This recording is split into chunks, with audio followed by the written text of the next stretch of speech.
Update lang po tayo dito sa list na ginawa ko na nakita ko sa mga online lending app na makikita nyo at madadownload nyo dito sa Play Store. Ito po yung mga list ng mga unrecorded na mga online loan app sa SEC at unregistered sa SEC. At ibig sabihin po na sa madaling salita ay mga illegal na nag-ooperate at nagpapautang dito sa Play Store. Okay, pero bago natin simulan ang ating mga tatalakayin na maglalambing po ako sa inyo na paki-follow po at paki-supportahan po ang aking mga social media account ng Facebook, TikTok at ang aking YouTube channel. At kung nakatulong sa inyo ang video ito, malaking tulong po yung simple yung pag-like, malaking tulong po yung simple yung pag-share at para updated ay pakihit lang po notification bell. Disclaimer, hindi po ako nanghihikayat na mangutang kayo dito sa mga online lending app. Ako po ay nagbibigay lamang po ng payo, gabay at patnubay kung paano nyo haharapin ang mga suliranin na ginagawang paglabag sa unfair debt collection practices ng mga online lending apps. At hindi rin po ako nangungonsinti na huwag magbayad ng utang. Ang utang ay utang at may responsibilidad. At hindi rin po ako abogado. Ako po simpleng mamamayan na kagaya ninyo. Nagre-report lang din po ng mga abusive and unfair debt collection practices na ginagawa ng mga online loan apps. So, simulan na natin ang ating tatalakayin. Ito yung mga, excuse me, ito yung mga online loan app na illegal na, unrecorded na, unregistered pa. Tapos, papalit-palit lang ng pangalan. Okay, linawin ko lang po para mas maintindihan nyo.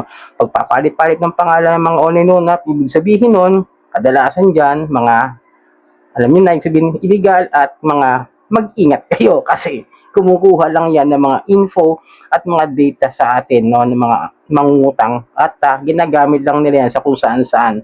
Kaya maging maingat kayo, lahat ng mga info na nakukuha nila sa inyo, mag-ingat po tayo yan. Okay, ito po. Excuse me. Unahin natin tong si Mabilis Loan. Okay, yung ano niya is fintech apper. Sinilip ko naman to, wala naman siya nakalagay na lending apps to sa kanya.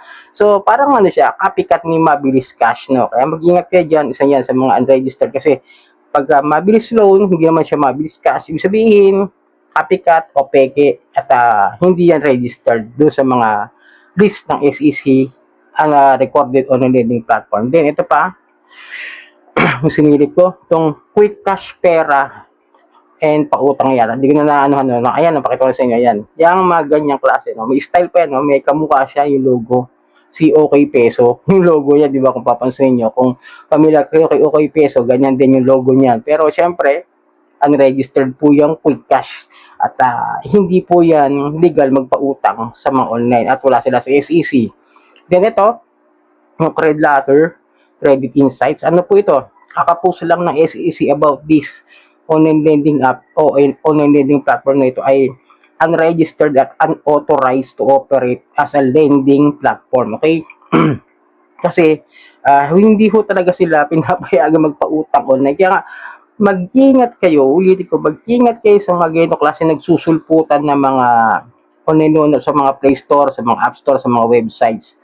Then itong si Cashmark, okay? Si Cashmark Loan, Fast Cash Loan, familiar kayo? ZRT Credit and Lending Corporation. Noong nakaraan, di ba, iba yung pangalan niya? Parang iba rin eh. Papalit-palit ito. Halos monthly yata nagpapalit ito ng pangalan, nagpapalit ito ng kanyang logo, nagpapalit ito ng kanyang tawag doon, mga style ng mga pautang. Pero yung ZRT Credit, familiar na po tayo dyan. And then itong si, excuse me, pasensya na ho, medyo mas manang pakaramdam. Itong si Rapid Peso Smart Loan App, Sure Money Lending Investors Incorporation. Sinilip ko na rin po itong Sure Money Lending. Wala po siya sa list of recorded online lending plan. Pero familiar po sa akin yung Sure Money kasi parang kailan lang iba rin yung pangalan niya, no? Kaya yung sinasabi ko sa inyo mga ganyan, no? Ingat kayo. Tapos itong si Catch Cash. Yung dating Catch Cash lang, ngayon Catch Cash Pro. Fast Cash Loan Early Access, Credit Lending Investor Corporation. Ito nawala ito eh. Tapos bumalik. Ngayon naging pro na siya. Dati ay cash lang, no? Marami nagtatanong sa akin kung legal ba yung mga yan. Lahat ho ng binanggit ko, wala ho sa SEC list of recorded online lending platform. Ibig sabihin, they are illegally operating. Ganun lang po kasimple yun. Illegal po sila magpautang, bawal ho sila magpautang, hindi ho sila authorized magpautang ayon sa SEC. Kaya nga, malaki ang aking pag-update lagi. Lagi po akong nag-update. Palagi po tayo mag-update. Palagi po akong magbibigay sa inyo ng mga informasyon.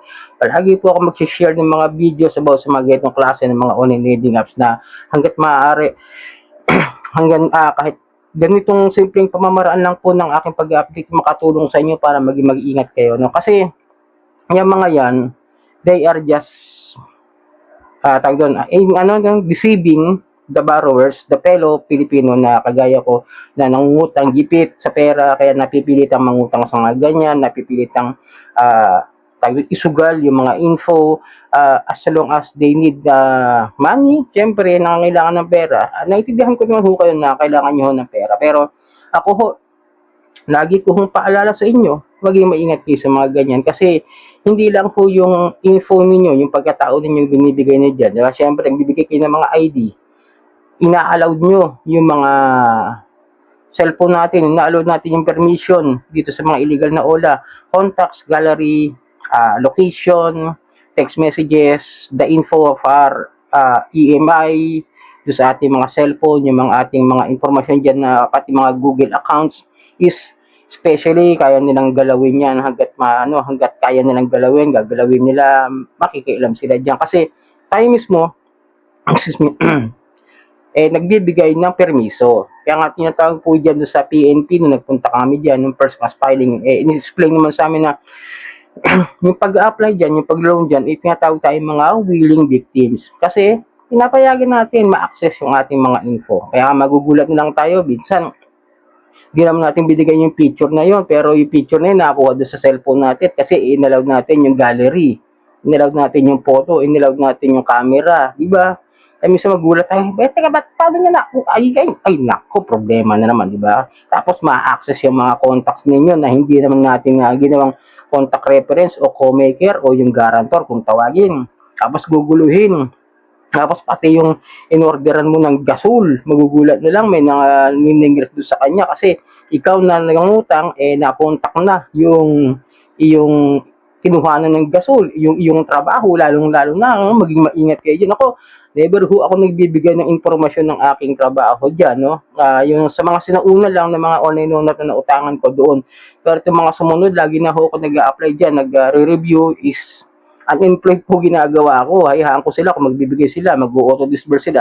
Kasalanan na nila yun. Pero syempre, ibabalik natin yung nakuha, yung binigay na pera. Yun lang po, yung sinasabi ko. Kasi, etong mga to, kumukuha lang ng mga data. Ulitin ko, kumukuha lang po yung mga yan ng mga data.